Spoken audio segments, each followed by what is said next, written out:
On va faire... Ah oui. On va faire d'abord les halakhot du Seder. Il ne faut pas simplement se concentrer sur les halakhot du Hametz. Sourmera. Il faut s'intéresser à c'est tov. L'essentiel de Pessah, c'est pas d'enlever le Hametz. La preuve c'est qu'on ne fait pas de bracha sur le nettoyage. L'essentiel de la fête, c'est le Seder.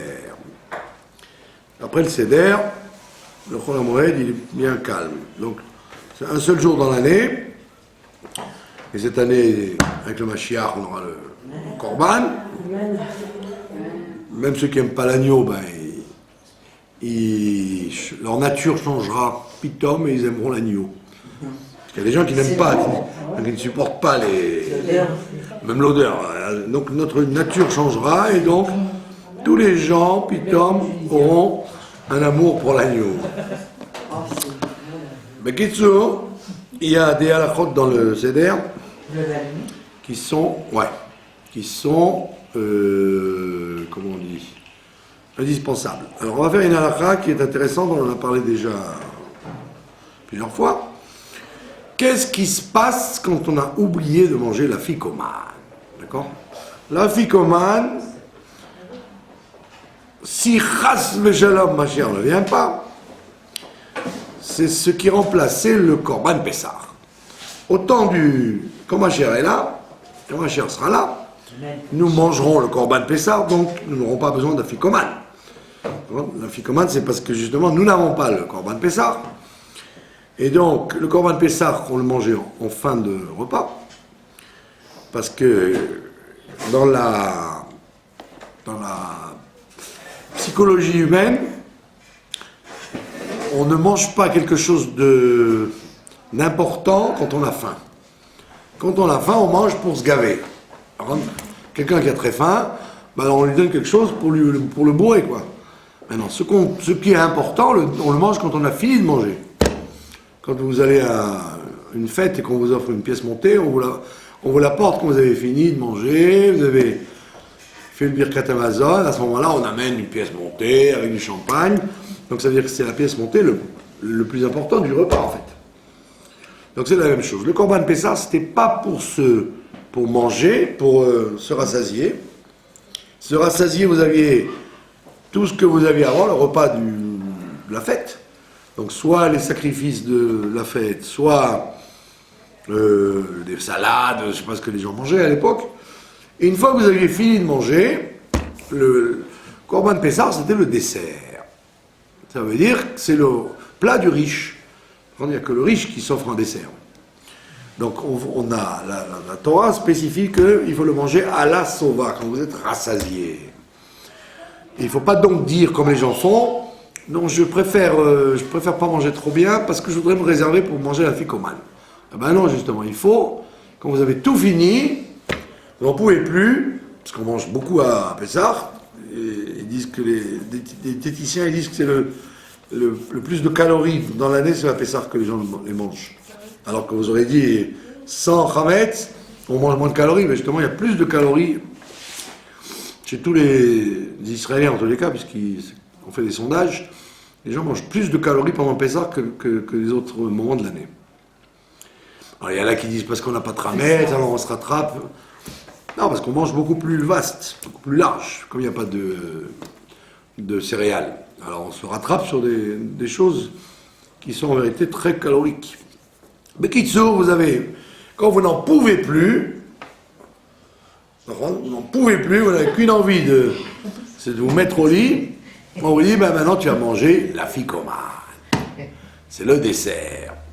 Donc quand Mashiach va venir cette année, donc on n'aura pas ce problème, puisqu'il y aura un dévoilement tel que nous mangerons avec plaisir le kazaïd d'agneau. Après 2000 ans de diète. Et donc, il ne faut pas oublier de manger la ficomane, c'est ça la question. Il ne faut pas oublier de le manger. Et ça arrive, c'est arrivé dans les annales, que plein de gens oublient de manger la ficomane. Alors, si quelqu'un a oublié de manger la ficomane, s'ils ont fini le seder, qui vont se coucher, où les invités sont partis, puis Tom, ah, mais on a oublié de manger la ficomane. Ben, tout simplement, on fait à nouveau, on se lave les mains, parce que c'est du pain. On se lave les mains et on remange encore la ficomane. Ça, c'est le cas le plus simple. Maintenant, il vaut mieux donc suivre la Haggadah pour ne pas oublier de manger la ficomane. Maintenant, si ça vous arrive avant le Birkat Hamazon, par exemple, d'accord, vous allez faire Birkat Hamazon, puis on a oublié la ficomane. Dans un cas habituel, quand vous avez commencé à faire le Birkat Hamazon, c'est-à-dire chez Ramalot, ou bien vous êtes lavé les mains, ou alors vous avez donné aux gens les birkonim, le sidour pour faire, à cet instant-là, vous avez accepté de prendre le birkon dans la main, vous ne pouvez plus rien manger sans bracha. Donc si je vous donne le birkon et que je vous dis, eh ben, après vous aurez de la tarte, ou vous aurez de la pastèque, ou vous aurez de la glace à la fraise, dès que vous avez pris le birkon dans la main, ou vous avez commencé chez Ramalot, ou vous êtes lavé les mains, et que maintenant vous changez d'avis, vous dites, ben, tu sais quoi, on ne va pas manger la pastèque après, on va la manger maintenant. Donc on apporte la pastèque, ou la glace, vous êtes obligé de faire la bracha automatiquement sur cette chose-là, même si vous n'auriez pas fait la bracha dans un autre cas.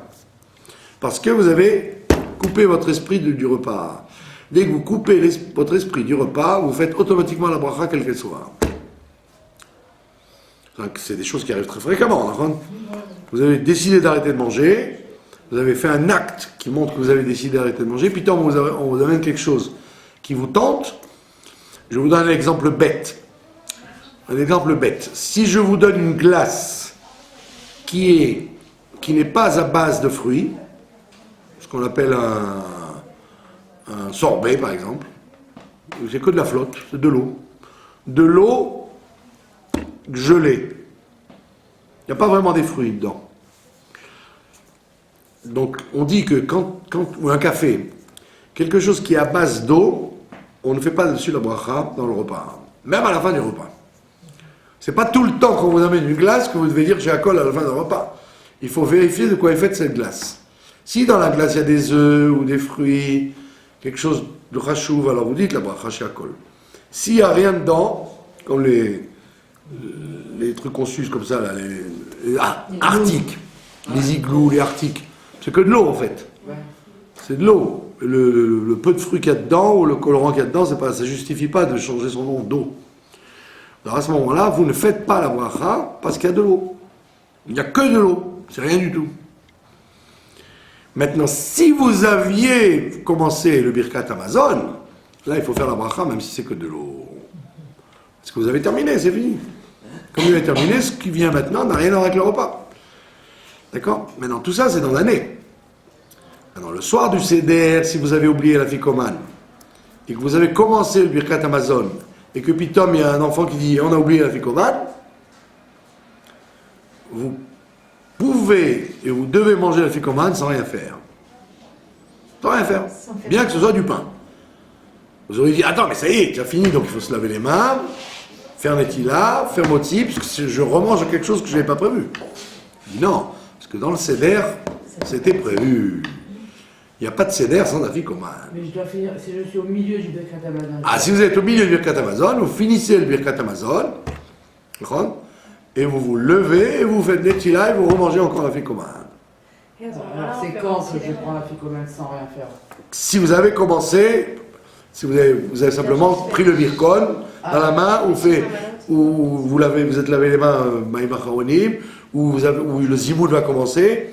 Il s'est passé un événement que vous avez, pour montrer que vous avez cassé avec le repas, et puis tant que vous vous en souvenez, là vous ne faites rien malgré tout. Mais chez Ramalot, dès que je fais chez Ramalot, je ne peux plus rien faire. Non, mais jamais. Tant que vous n'avez pas fait le birkat lui-même. Ah, d'accord, ok. Vous avez commencé une péoula qui pour un autre chose vous aurez obligé à faire la bracha.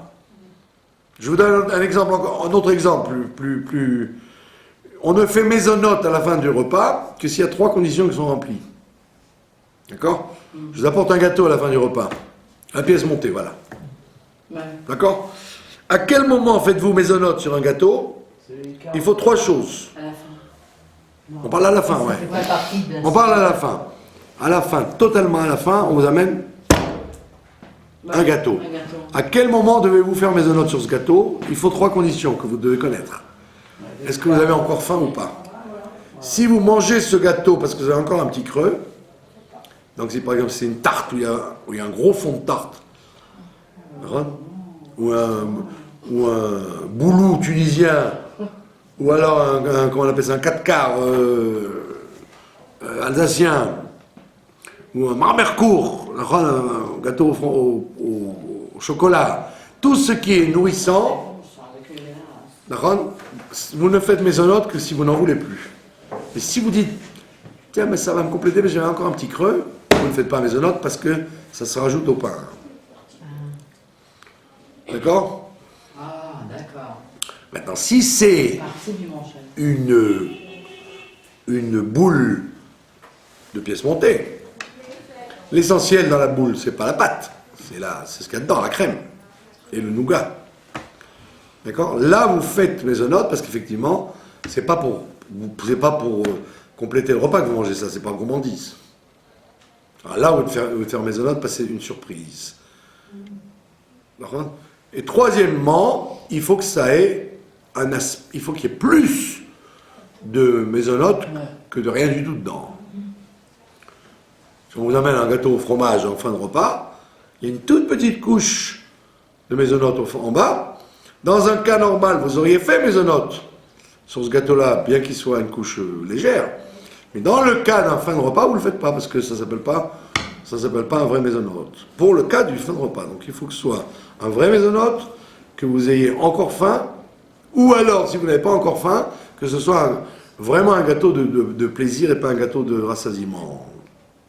Non, vous avez dit que si on a encore faim, on ne fait pas. Mais Faites pas. Ça vient compléter le... C'est comme si ça complétait le pain que vous avez Il mangé. ne faut pas avoir faim, il faut être rassasié. Mais il faut se connaître. Quand vous êtes à table, il faut savoir où vous en êtes. Oui. Si vous n'en pouvez plus, mais la pièce montée, quand même, vous n'allez pas Oui, pardon. vous allez quand même pas vous priver de ça. Vous allez prendre une boule, les deux dans la poche, voilà, avec du champagne dans l'autre poche. Donc là, c'est évident que vous ne le faites pas par repas, vous le faites que par gourmandise. Comme les enfants, d'accord? J'ai faim pour du chocolat. Maman, j'ai faim. Ah oui, qu'est-ce que tu veux manger? Du chocolat.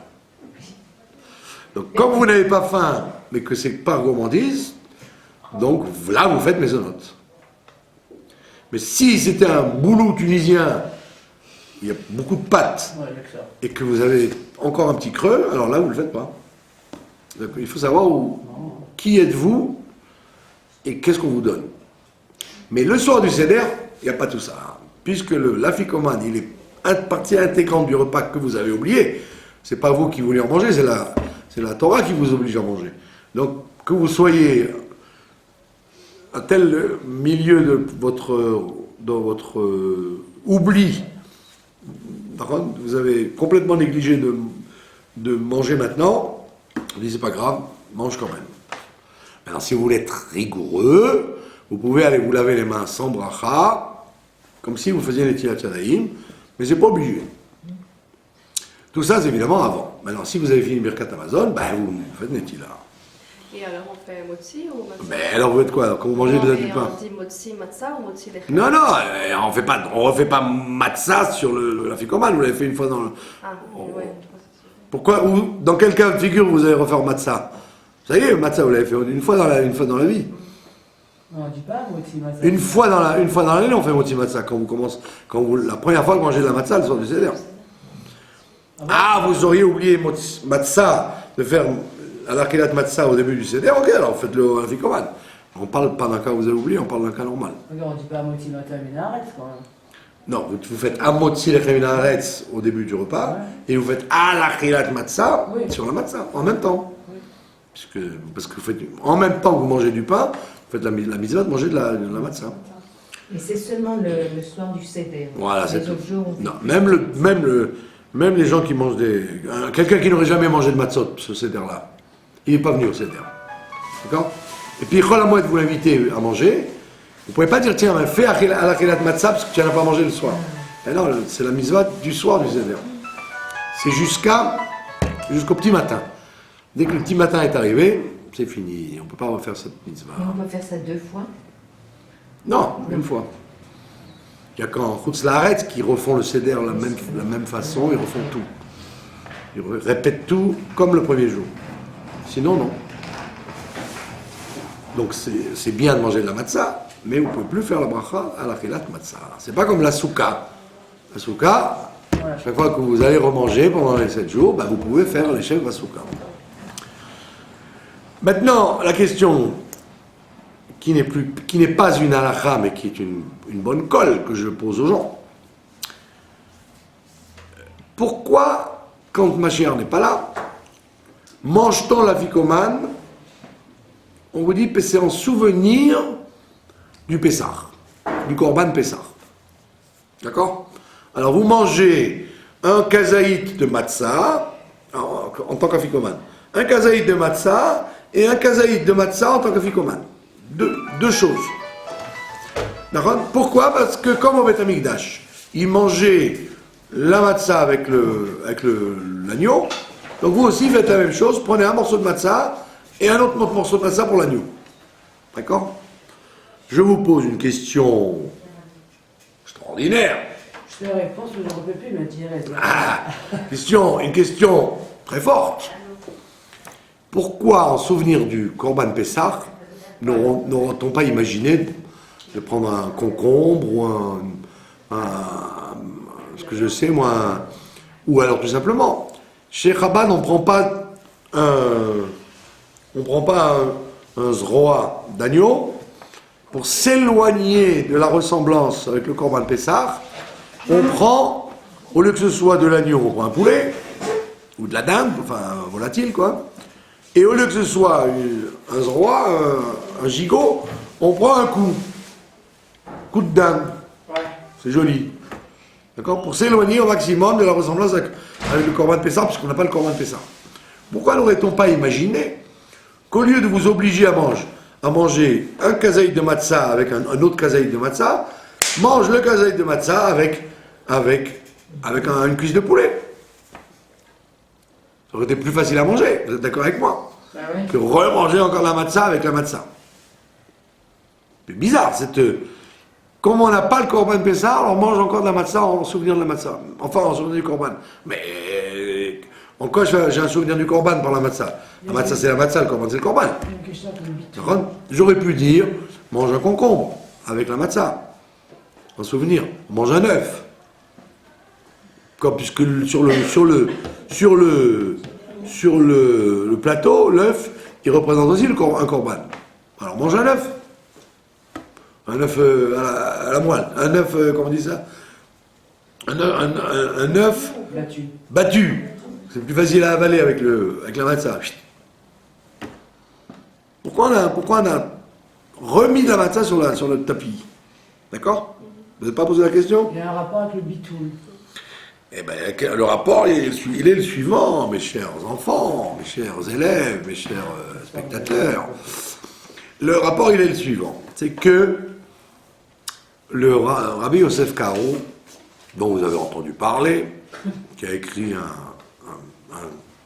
célèbre best-seller qui s'appelle le Shulchan Aruch. D'accord? Avant d'écrire le Shulchan Aruch, il a écrit un autre livre qui s'appelle le Bet Yosef. D'accord?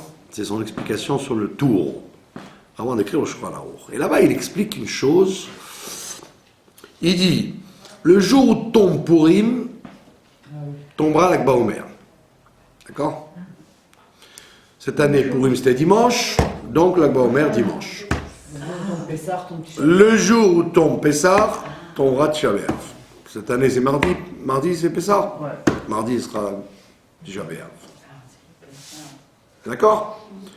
Pourquoi? On a rappelé que... Perché. Pourquoi c'est comme ça? Pour te dire que quand tu vas t'asseoir par terre à Tisha B'Av, parce que tu es encore dans le deuil du Kappa de Beth Amikdash, c'est parce que tu as raté ton Pessah. Si tu avais fait comme il faut à Pessah, tu aurais eu donc le Corban Pessah et tu n'aurais pas eu besoin de fêter, entre guillemets, la destruction du temple. D'accord?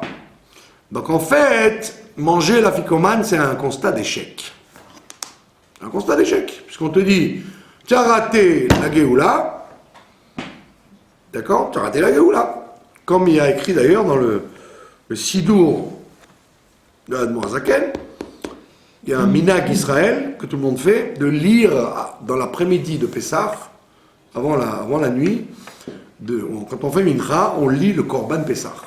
On lit la Mishnah qui parle du Korban Pessah. On explique comment c'était au Beth Amikdash, le Korban Pessah. D'accord? Et le Admorazaken, il dit dans son Sidour, et il faut pleurer, il faut se lamenter du fait que maintenant tu es arrivé au coucher du soleil, tu n'as pas eu droit au Korban Pessah, et donc tu dois le dire avec des larmes pour constater que tu as mal joué, quoi. Donc on voit bien que déjà, si tu vas être obligé de faire un CDR sans Mashiach, sans Korban Pessah, sans le temple, avec des Mechablim qui veulent ta peau, etc. dans le monde, c'est-à-dire que tu es encore en galoute. Donc on te dit, si tu es encore en galoute, c'est parce que tu n'es pas assez annulé devant Dieu. Et donc comme tu n'es pas assez annulé devant Dieu, on te dit, prends encore une seringue et mange encore de la matzah qui est l'annulation devant Dieu. C'est pour ça qu'on t'a dit, en souvenir du Korban Pessah, pas au niveau du Korban Pessah. Le Korban Pessah, ça veut dire l'intervention de Dieu dans le monde. C'est ça le Korban Pessah. C'est montrer que Dieu intervient dans ta vie. C'est pour ça qu'on mange le Korban Pessah. Pour dire que Dieu est là. Il est dans tout. C'est pour ça qu'il y a écrit dans le Korban Pessah, Ve'etzem lo itish berubo. Un os, tu n'as pas le droit de casser. Pourquoi tu n'as pas le droit de casser un os? Par contre, quand tu manges de la viande, le korban il est plein, il est entier. Donc la maîtresse de maison ou le père de famille, quand il coupe les morceaux pour se distribuer aux gens, il a l'interdiction de la Torah de casser un os. Ouais. C'est très embêtant ça, parce que quand vous coupez des parts, il y a les côtes et tout de l'agneau, c'est embêtant. Vous aurez dit, attends, je vais lui donner la moitié de la côtelette et vous êtes obligé de casser en deux. Il dit non, aucun os ne doit être cassé. Il faut que ce soit des morceaux avec tous les os. Et c'est une interdiction de la Torah, un des 613 commandements, de ne pas casser un os dans le Pessah. Mais pourquoi?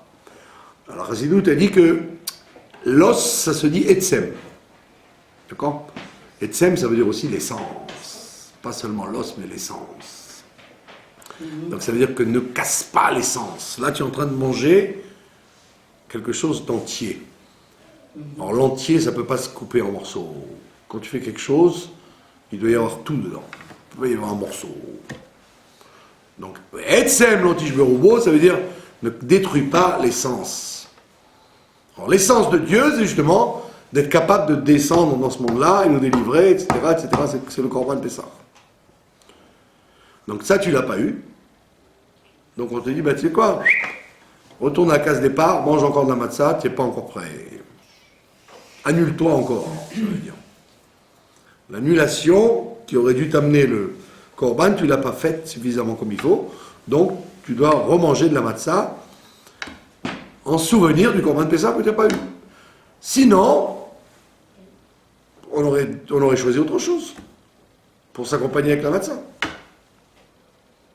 Alors on te dit de la matzah et encore de la matzah. Ça veut dire de l'annulation avec l'annulation. Une double dose d'annulation. D'humilité. D'accord? C'est d'ailleurs pour ça, si vous avez fait attention, on a lu cette semaine dans la paracha, on a lu en plus une paracha supplémentaire, qui s'appelle Parashat HaChodesh. On a sorti un deuxième Sefer Torah et on a lu là-bas comment les Bnei Israël ont préparé l'agneau pour le manger le soir du Seder. Alors qu'est-ce qu'il y a écrit à la fin? Si vous avez fait attention, il y a écrit que Moshe et Aaron, ils ont aussi fait le Korban Pessah. Le soir du Seder, il n'y a pas que les Bnei Israël qui ont mangé le Korban Pessah en Égypte. Même Moshe et Aaron, ils ont fait. Alors on pose une question. Ben, pourquoi ils n'auraient pas fait? D'accord? Ils ne sont pas moins que les autres. Tout le monde fait c'est pas faites ce que je dis et faites pas ce que je fais. D'accord? C'est vrai que dans le Mishkan, si vous avez fait attention, dans le Mishkan, Moshe n'a rien fait. Il n'a donné que des ordres. Mais il n'a rien à faire dans le Mishkan. C'est pour ça qu'à la fin, Dieu lui donne le cadeau bonus, il dit, toi, tu vas monter le Mishkan. Donc il n'a rien fait comme offrande, il n'a rien apporté, mais c'est lui qui monte le Mishkan. Donc il a quand même une participation à la fin. Mais là, ici, pourquoi tu aurais exclu Moshe et Aaron du Korban Pessah? D'accord? Ils ont dit de faire le Korban Pessah. Nous aussi, on va le faire. Il y a écrit, Moshe et Aaron, Ken Assou, eux aussi, ils ont fait. Parce que tu aurais dit, attends, mais eux, ils sont l'humilité même. Moshe et Aaron, c'est l'humilité incarnée. Narnouma. Nous sommes quoi? Nous sommes rien. Donc tu aurais dit, vous n'avez pas besoin de Korban Pessah. Parce que vous êtes déjà assez humble. Vous avez déjà tout. Vous avez déjà tout. Pas la peine, cette bisbal n'est pas pour vous. On te dit, non.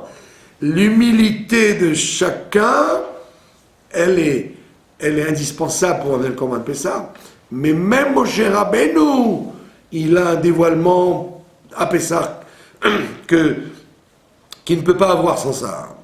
Même Moshe Rabbeinu et Aaron, ils bénéficient du Korban Pessah. L'intervention de Dieu, elle vient si tu es humble. Alors mange la matzah, tout le monde mange la matzah. Maintenant, l'intervention de Dieu, elle dépend de cette humilité.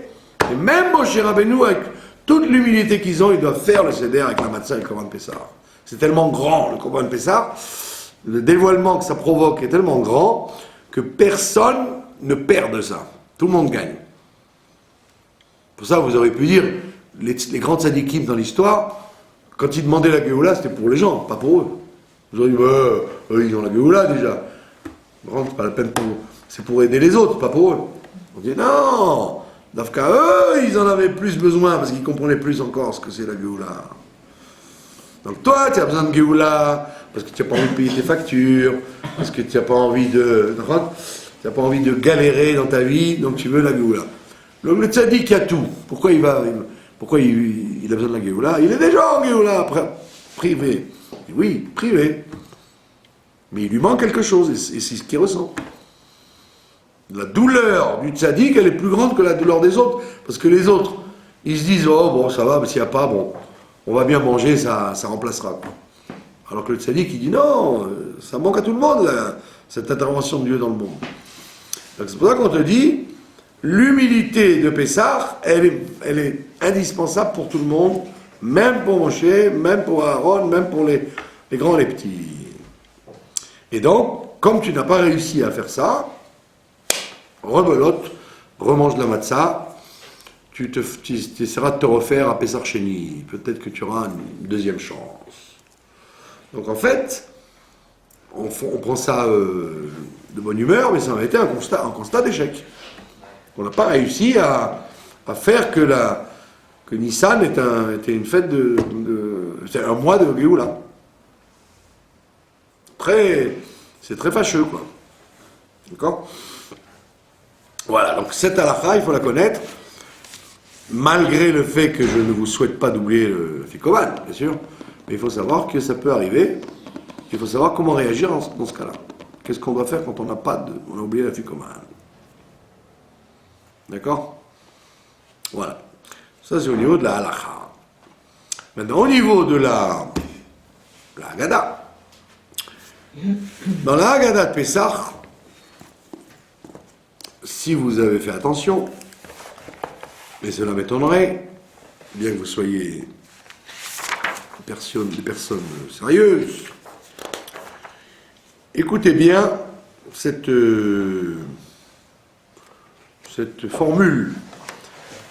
Il y a écrit au milieu de la Haggadah, Mitrila, au début de l'histoire, Ovde Avodazara ou Avotenu. Au début de l'histoire, nos ancêtres étaient des idolâtres. D'accord? C'est ce qu'on raconte.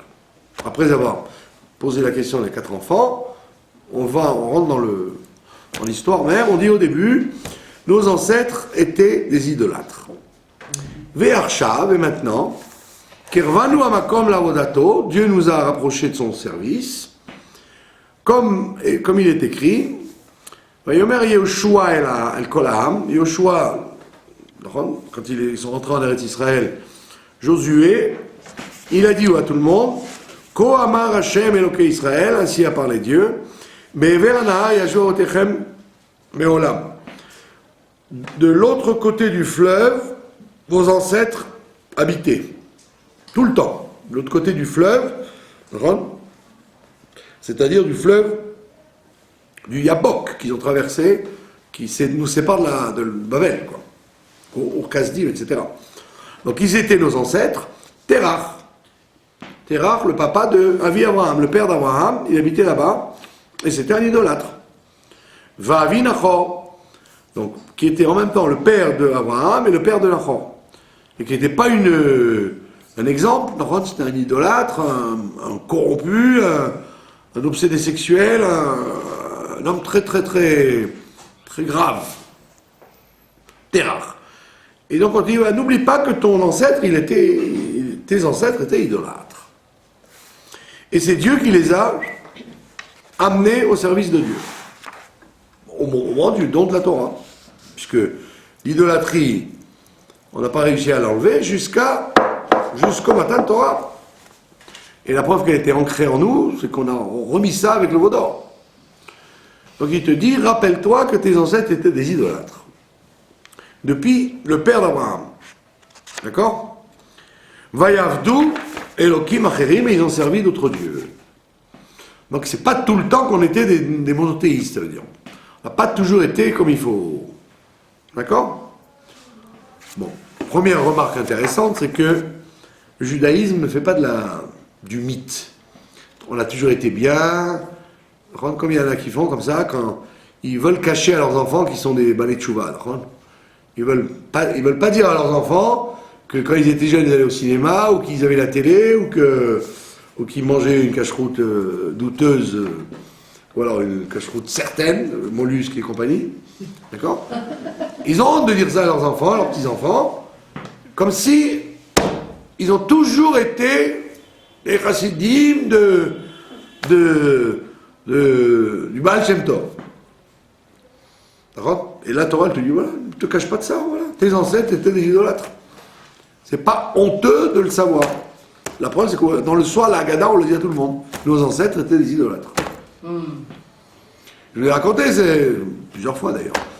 Il y avait une fois une Brit Mila, et puis, donc le père a toujours fait croire à ses enfants qu'ils ont toujours été religieux. Pitom, à la Brit Mila, arrivent les grands-pères, les deux grands-pères, de la mère et du père. Les bons juifs traditionnalistes, qui cherchent une kippa quand ils arrivent dans la synagogue, parce qu'ils n'avaient même pas la kippa avec eux, on leur prête une kippa et tout, et ils voient leur père embrasser les deux messieurs, et le fils demande, un des grands-fils qui assistait à la Brit Mila de son frère, il dit à son père, qui c'est ces deux goïs? Parce que justement, tu embrasses des goïs, c'est bizarre. Et lui, il ne savait pas quoi faire pour leur dire que c'était ses parents et c'était les deux grands-pères.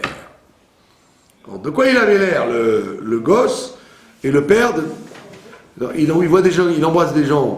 On n'a pas l'habitude d'embrasser des gens quand on ne les connaît pas. Donc il était obligé de raconter n'importe quoi. Au lieu, s'il avait été franc avec eux, il leur a dit, écoutez, on était, pas forcément des idolâtres, on était moins scrupuleux des mitzvot, mais non, on s'est renforcé. Qu'est-ce qu'il y a de mal? Voilà, la Haggadah le fait bien.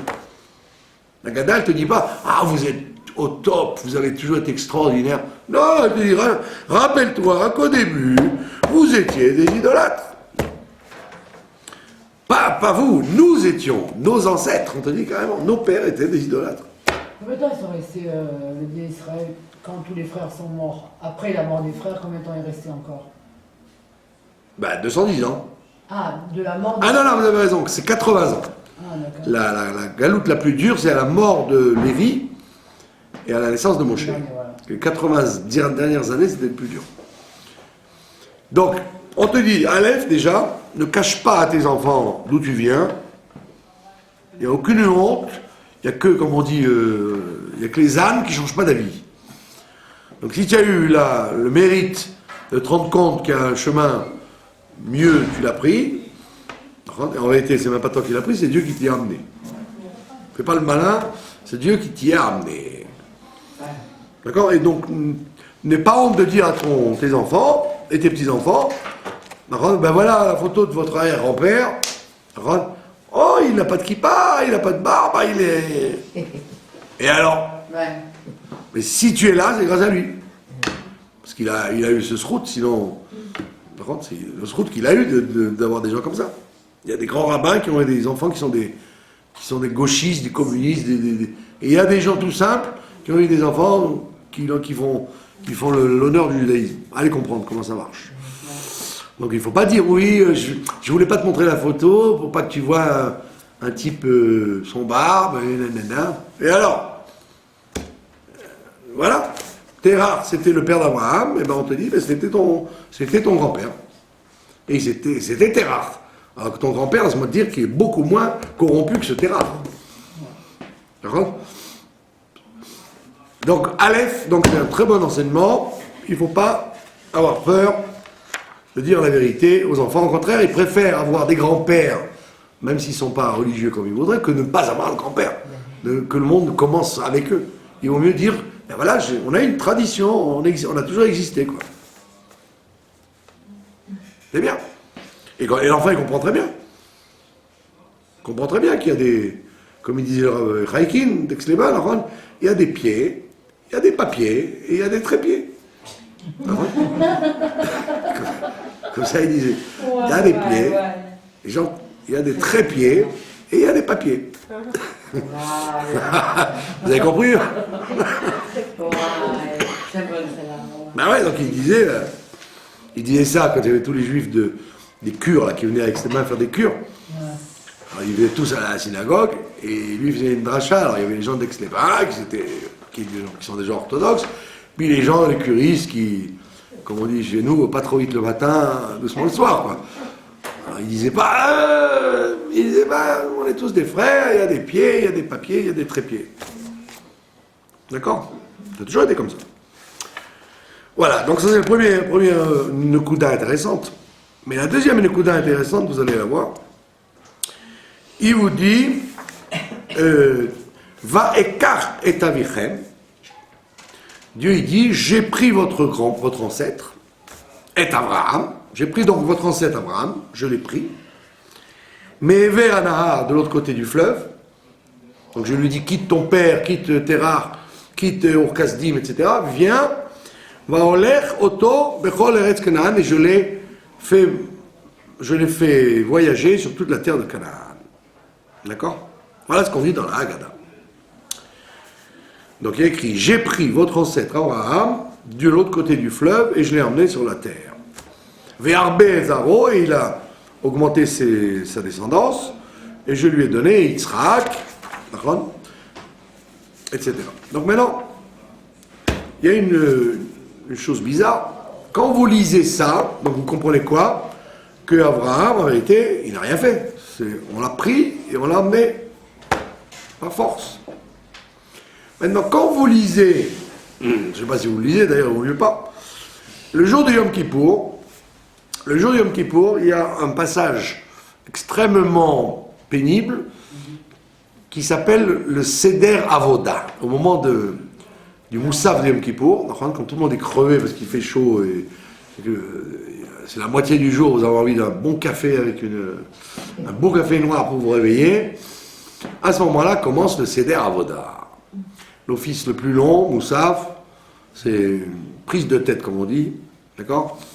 C'est de notre faute puisqu'on n'a pas le Beth Amikdash. Alors au lieu d'avoir un Kohen Gadol qui court dans le Beth Amikdash avec le bouc émissaire, bah, vous coltinez une fila. Et moi, quand je faisais le Chazan, je me retournais pour voir si tout le monde dormait ou pas. Et tout le monde dormait, effectivement. Vous auriez pu crier Coca-Cola, ou bien... Tout le monde aurait crevé.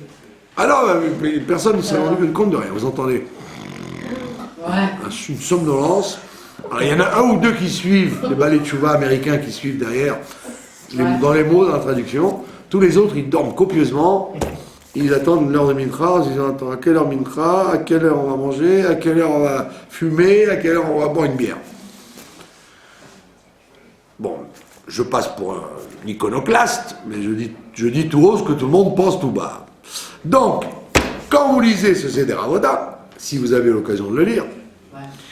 eh bien le Seder Avoda, Moi, je l'ai lu, moi. ouais, il y a la traduction, maintenant, dans tous les livres, il y a la traduction, Seder Avoda. On vous dit, le monde était dans l'obscurité la plus noire.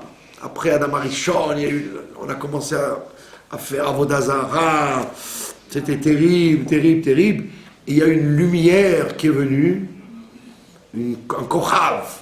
Il y a une étoile qui s'est levée et qui a pris sur lui le flambeau de Dieu. Et c'était Abraham Avinu. Il s'est levé et il a pris sur lui. Et c'est grâce à lui que le monde a pu être sauvé. Donc on vous dit exactement le contraire de ça. Ouais. Là-bas on vous dit, c'est lui une étoile qui s'est levée et qui a décidé de sauver le monde. Alors qu'ici pas du tout, on vous dit, j'ai pris Abraham.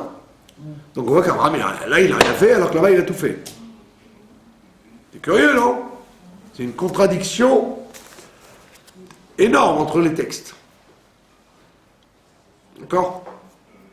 Je devrais écrire des livres d'ailleurs, parce que c'est des chidushim qui, à mon avis, sont de haute qualité. Sans aucune vanité. Non. Mais c'est quand même, vous lisez Seder Avoda, vous lisez, mais attends, mais c'est incroyable. C'est Abraham Avinu tout seul qui s'est pris en main et qui a soulevé le monde. Et là, vous voyez pas du tout. Je l'ai pris, vous étiez des bougnoules là-bas, terra, et bien heureusement que j'étais là, parce que j'ai pris Abraham, et je l'ai fait traverser le fleuve, et voilà. Donc on voit deux visions complètement contraires de l'histoire. Comment ça se fait? La Haggadah dit le contraire de ce qu'on dit à Kippour. D'accord? Et bien ça nous relie à la différenciation qu'il y a entre Tishri et Nissan. Tishri, c'est le mois de la Tchouva. Ça veut dire que tout doit passer par notre travail à nous. Nissan, on te dit, t'en fais pas, c'est le mois des miracles. Dieu va intervenir dans ta vie, il va faire des miracles. Donc quand tu vois une situation, tu vois quelqu'un qui revient, qui arrive à la vérité, d'accord? Tu peux voir de façon la chose. Tu peux dire, bah, tu te rends compte le mérite qu'il a. Il a arrêté la vie qu'il avait avant, il a fait une grande chouva, il s'est pris en main, Ça c'est Tishri. Quand tu regardes le bonhomme, la personne sous l'angle de Tishri, tu dis, bravo, tu as fait un effort extraordinaire. Mais quand tu vois les choses sous l'angle de Nissan, tu dis en vérité, qu'est-ce que tu crois? Qu'est-ce que tu crois? C'est toi qui t'es réveillé, c'est toi qui as pris les initiatives, c'est le bon Dieu qui a tout fait. Mais il y a les deux en fait. Parce qu'il y a les deux, donc les deux sont vrais. Tu ne peux pas lui enlever à lui le mérite, Aaron, le mérite qu'il aurait pu dire, boucher les oreilles et dire, c'est vrai la vérité, mais je n'ai pas envie de me casser la tête, je me bouche les oreilles, j'ai pas vu, j'ai pas entendu, je ne sais pas. Or, il a fait cet effort. Bien que par derrière, cet effort, il a été poussé par en haut, mais ne lui enlève pas ce mérite qu'il a eu de faire cet effort. Mais lui-même, il doit savoir que c'est en vérité d'en haut qu'on l'a poussé. Donc les deux sont vrais. La tchouva de Tishri, c'est grâce à toi. La tchouva de Nissan, c'est pas grâce à toi, c'est grâce à Dieu. Et c'est ce qu'on appelle en français l'association entre nous et Dieu. On est associés. Lui, il nous fait croire que c'est nous qui faisons les choses, et nous, on se rend compte que c'est lui qui nous aide à faire les choses. C'est-à-dire que les deux sont vrais. C'est pas que une personne on doit dire à une personne, c'est pas de ta faute, hein, t'as fait tchouva parce que Dieu il a voulu, hein. Sinon tu n'aurais jamais bougé. Non, quelque part, comme Dieu se cache, Tishri, Dieu se cache, puisqu'il faut le dévoiler. Donc, quelque part, il a un grand mérite, puisqu'il a quand même pris une décision. Mais quand tu arrives Nissan, on te dit ne la ramène pas trop, c'est parce que tout le travail vient d'en haut. Comme je vous l'ai raconté 3000 fois, cette histoire d'un grand chaliard du rabbi d'Amérique, et qui vient devant le rabbi et qui dit, voilà, j'ai ramené beaucoup de gens au judaïsme, donc je voudrais une bracha pour continuer. Le rabbi lui dit, vous avez ramené beaucoup de gens au judaïsme? Il dit, oui, j'ai ramené beaucoup de gens au judaïsme. Il dit, vous avez ramené beaucoup de gens au judaïsme? Non, je ne comprends pas ce que vous dites. Alors il dit, oui, avec toutes les lettres que je vous ai écrites. Il dit, non, c'est le bon Dieu qui ramène les gens. Qu'est-ce que ça veut dire, j'ai ramené? Tu n'as rien ramené du tout, c'est le bon Dieu qui ramène les gens. C'est vrai que tu as eu le srout que ça passe par toi, mais si ce n'était pas l'heure qui revienne, si ce n'était pas l'heure qui revienne, et la génération qui revienne, si ce n'est pas le temps propice, il ne serait pas revenu. Tu aurais pu taper jusqu'à demain matin, il t'aurait dit laisse-moi tranquille. Donc c'est vrai que ton mérite, il est que c'est passé par toi, mais c'est pas toi qui l'a réveillé. Parce qu'il y a d'autres gens qui ont essayé, qui n'ont pas réussi. Donc si toi tu as réussi, c'est parce que c'était le temps. Le temps est venu. Donc il faut bien marier les deux vérités.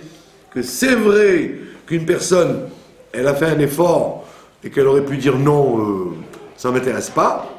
Et donc elle a fait cet effort. Tu ne dois pas lui enlever ça. Et d'un autre côté, il faut savoir que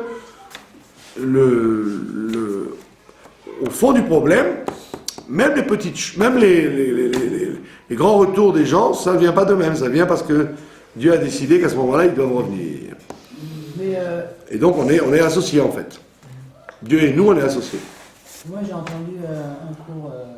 magistral, pas spécialement. Non, ce qui m'a interpellé, c'est qu'il disait que s'il n'y a pas Etarota de l'Etata, il n'y a pas d'Etarota de l'Eila. Eh bien, on voit que non. Alors, voilà. À Tishri, c'est comme vous dites. À Tishri, s'il n'y a pas un réveil d'en bas, il n'y a pas de réveil d'en haut. C'est ce qu'on te dit. Et Abraham Avinu, il s'est pris en main, et donc Dieu l'a aidé. Ça, c'est Tishri. À Kippour, on te dit ça. Et à Kipessa, on te dit, ne te raconte pas des histoires, c'est moi qui l'ai pris, de force. Donc, et c'est ce que la Chassidut te répète sempiternellement. Que Pessa, c'est le réveil d'en haut qui n'attend pas le réveil d'en bas. C'est Dieu qui intervient et toi après tu réagis. C'est Pessah. Ouais. Ils n'ont pas fait grand chose pour être, comme on dit comme on le dit d'ailleurs. C'est comme la jeune fille qui a suivi le fiancé dans le désert, etc. Ben, on l'a suivi dans le désert, mais c'est Dieu qui nous a emmenés. Donc à Pessah, on te dira, c'est l'initiative d'en haut qui provoque l'initiative d'en bas. À Tishri, on te dira le contraire. Les deux sont vrais. C'est pas ça ou ça. Ça dépend des moments. Il y a des moments où effectivement la situation est tellement désespérée que tu es obligé d'intervenir d'en haut, sinon il n'y aura jamais d'intervention d'en bas. Comme le rabbi a pleuré plusieurs fois dans les Vadouyot, quand il disait l'histoire de rabbi du Maguid, que le Maguid disait qu'un jour ils ont joué comme ça ils ont joué, il y avait un enfant, il s'est caché dans le placard. Il jouait à cache-cache. Donc il s'est caché dans le placard, et puis le grand frère, il en a eu marre du jeu, il s'est sauvé. Et l'autre, il était comme un idiot dans le placard, à attendre qu'il ouvre la porte du placard. Et voyant qu'il n'ouvrait pas la porte du placard, il a commencé à frapper, à pleurer, etc. Et on lui a ouvert la porte du placard. Et le Maguid, il a dit, voilà, ça c'est nous. Ça c'est nous. C'est que le bon Dieu, il se cache. Il se cache. Pourquoi? Pour qu'on le cherche. Donc c'est ça la galoute. Dieu, il a créé la galoute pour que on demande à Dieu de se montrer à nous. Il dit d'accord, c'est vrai ça. Et donc l'enfant, il tape, et à ce moment-là, Dieu il ouvre les portes. Voilà, c'est ça. Le rabbi, il s'est mis à pleurer dans le Vadout, et il dit ça, c'était au temps du Maguid. Que encore il y avait quelqu'un pour ouvrir la porte et pour pleurer, pour dire l'enfant qui pleure pour qu'on lui ouvre la porte. Mais il dit dans notre génération, personne ne pleure. Que Dieu il se cache, mais tout le monde s'en fiche. C'est même pas leur problème. Et il s'est mis à pleurer parce qu'il dit parce que c'est pas Hogan, comme on dit, c'est pas fair, c'est pas juste, voilà, pas juste. Parce que tu mets une génération dans une situation où ils n'ont même pas envie de te chercher. Et qu'est-ce que tu veux chez nous maintenant? Qu'est-ce que tu veux de nous? Donc quand les gens ils cherchaient Dieu, tu peux comprendre qu'ils se cachent. Mais quand ils ne te cherchent plus, qu'est-ce que tu te caches encore? D'accord? Donc pour arriver, quand les gens ne le cherchent plus, il faut, Itaotad il est là, il fait un réveil d'en haut. Ça c'est l'Égypte. Les gens ne voulaient pas sortir, ils étaient bien. Dans leur misère, dans leur coup, ils étaient contents de leur... Ils disent ça, comme les gens disent, on sait ce qu'il y a, mais on ne sait pas ce qu'il va y avoir. Alors il vaut mieux pas... pourvu que ce soit pas pire. Mais d'accord, on t'a pas dit de choisir que ce soit pas pire. On veut que tu veuilles gagner le gros lot, le loto. Qu'est-ce que tu me dis de papillon? D'accord? Donc pourquoi ces gens parlent dans un esprit de désespoir, en fait. Comme ils ont désespéré, ils disent, bon, pourvu que ce soit papillon. Donc à ce moment-là, Dieu est obligé d'intervenir. Donc c'est soit à l'échelle individuelle, soit à l'échelle collective, comme la Géoula. Mais, d'accord? Mais il y a des situations où le bon Dieu, il te dit, non, fais pas l'idiot, je sais que tu peux réagir sans que je sois là, fais ton travail. Et ça, c'est Tishri. Donc ça dépend des gens, ça dépend des heures. Il y a des fois où tu es obligé de dire, nous, Dieu aide-moi, et des fois tu veux dire, bon ben, ça va, je suis assez fort pour... j'ai pas besoin que la mer s'ouvre pour me prendre en main, quoi. D'accord? Comme tous ces gens qui ne sont pas religieux, c'est aussi Ashkara Pratit. Ben badaï. Ben oui.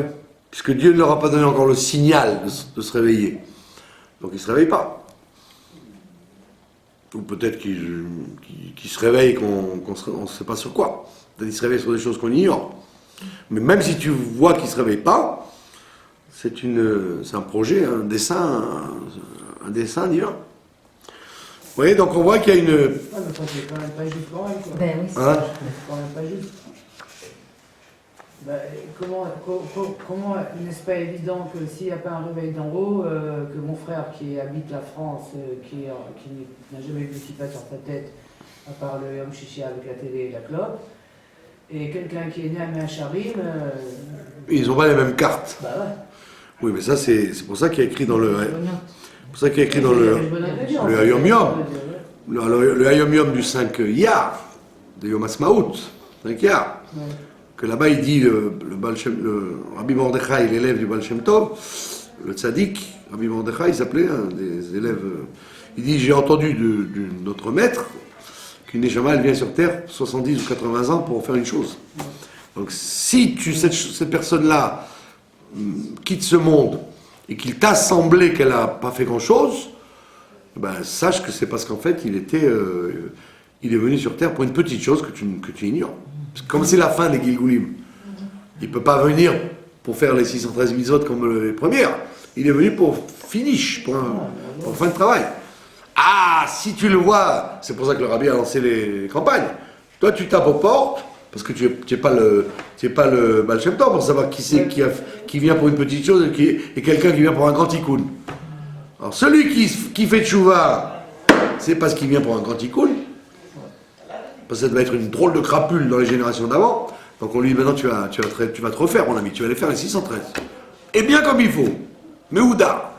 Et l'autre qui a tout fait bien. D'accord? Alors au lieu de le faire revenir dans un chat ou dans une tortue, ça de shalom, qui est une catastrophe, on le fait revenir dans un individu, homme ou femme, et qui va faire une petite chose que et toi tu sais pas.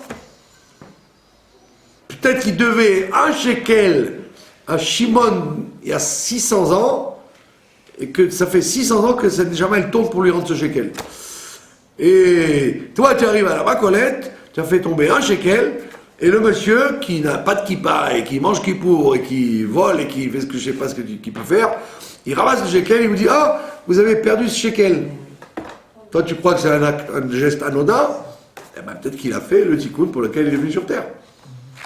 Parce qu'il fallait une drôle de providence pour qu'on t'amène dans la Macolette, lui et toi, et que tu perdes le shekel et qu'il te le ramasse et qu'il te donne. Donc, comme moi, je ne suis pas ni le bon Dieu ni son secrétaire, donc moi, je tape aux portes en disant « Bon, vous êtes juif, allez, 613 mitzvot. » Maintenant, si ça ne marche pas, c'est pas mon problème. C'est pas un problème. Lui, les cahiers du Seigneur, là-haut, me disent que voilà, c'est bon, il a fini de toutes les néchamot qui sont venus, ben, il a terminé.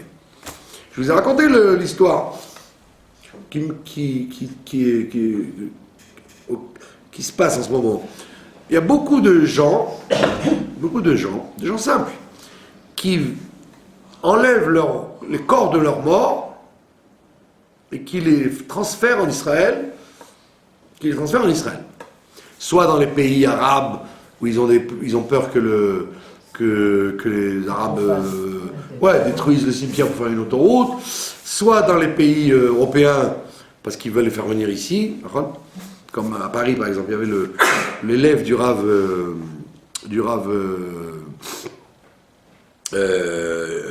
comment il s'appelait, le grand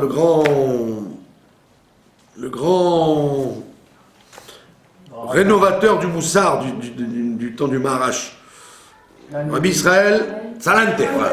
Rabbi Israël Salanter. C'était sa skara il n'y a pas longtemps. Donc quand il était en voyage en France, il a dit que la situation était là-bas catastrophique à l'époque, puisqu'il était après Napoléon, etc. Avant que le Maharash aille en France, quelques années après, et là-bas, il a fait des discours, il s'est occupé de bouger la Keïla, et il a pris un rab qui était un très grand ami de Racham et qui est resté à Paris toute sa vie, et qui a maintenu la communauté. Et ce rab est niftar. Et il y a quelques années, quelqu'un qui a été au Père-Lachaise, et il a vu la tombe. Il voit une tombe d'un rave qui était connu comme l'élève du Rav Israël Salanter.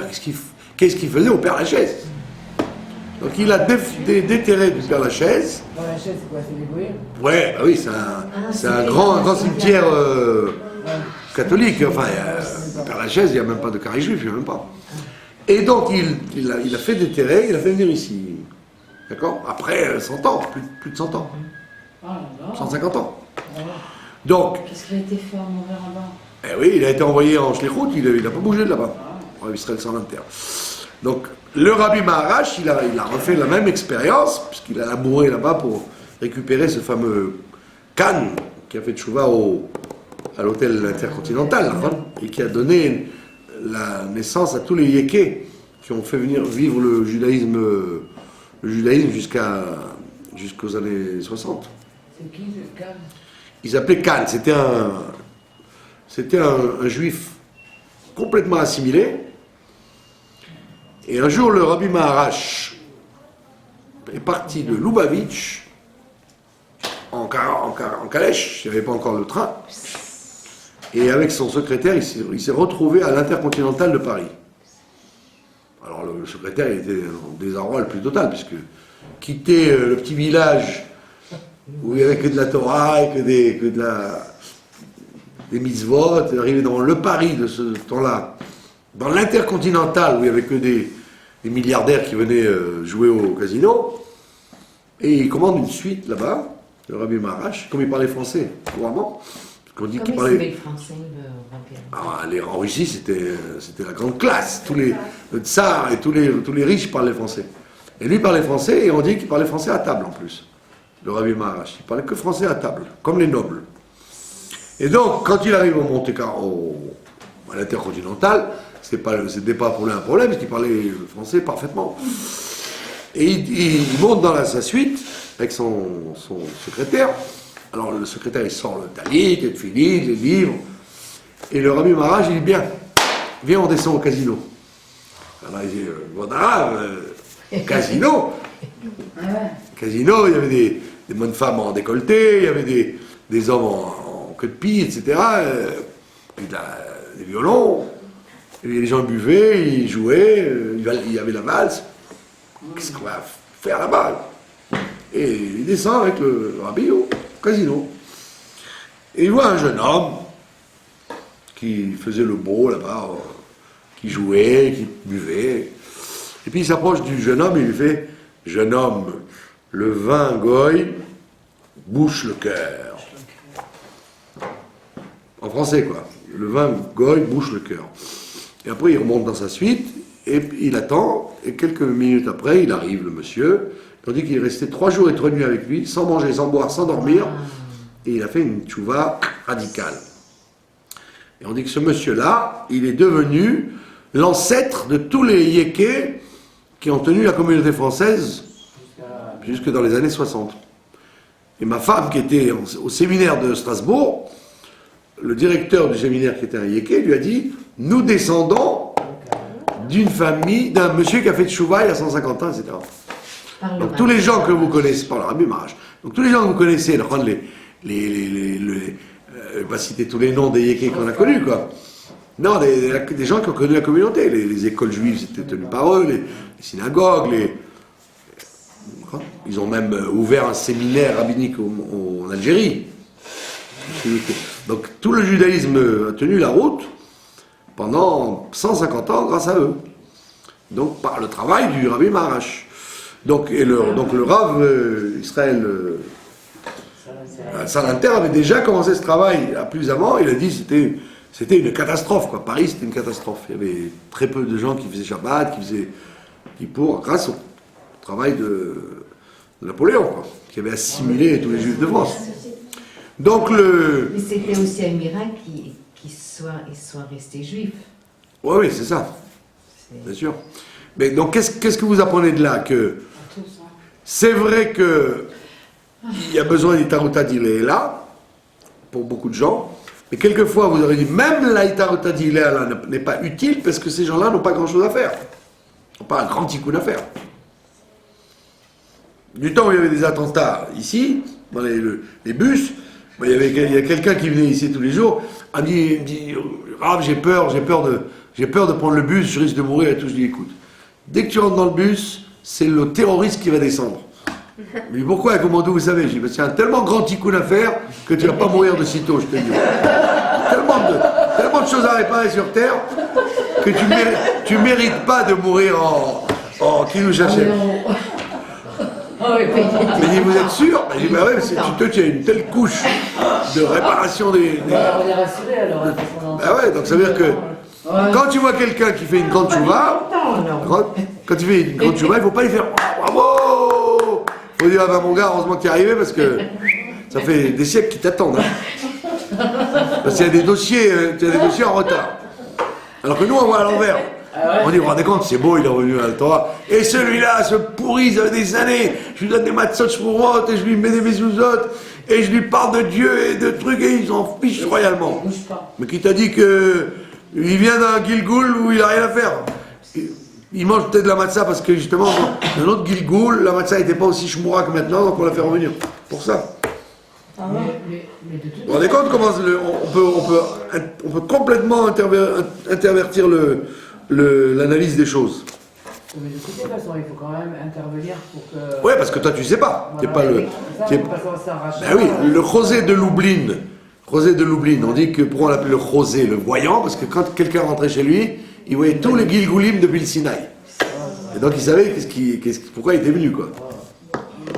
Mais comme nous, on n'est pas le José de Lublin, le rabbi nous envoie taper à toutes les portes, et il te dit, t'inquiète pas, moi je sais qui doit faire les tikkunim, toi tu as un sroud, que ça passe par toi, bah, pourquoi ne te casse pas la tête?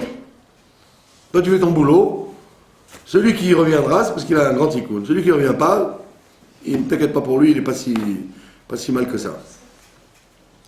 Voilà, donc vous avez compris que cette référence, c'est pas pour vexer Abraham, c'est pour dire que effectivement, il y a le système Nissan qui fait que Dieu il se révèle à nous et qu'on n'a aucune part là-dedans. Et il y a le système Tishri où on te dit non, c'est tout le mérite qui t'est dû à toi parce que tu as fait un effort énorme. Voilà. Donc si Dieu veut, cette année, tout sera clair, le Mashiach va nous délivrer, et nous verrons chacun pourquoi il est venu, et donc il n'y aura aucun problème, on n'aura aucune question sur rien du tout. Voilà, merci de votre attention. C'est Alain. Alors, moi, je vais vous dire franchement, c'est pour vous le cours. Moi qui n'ai pas cours,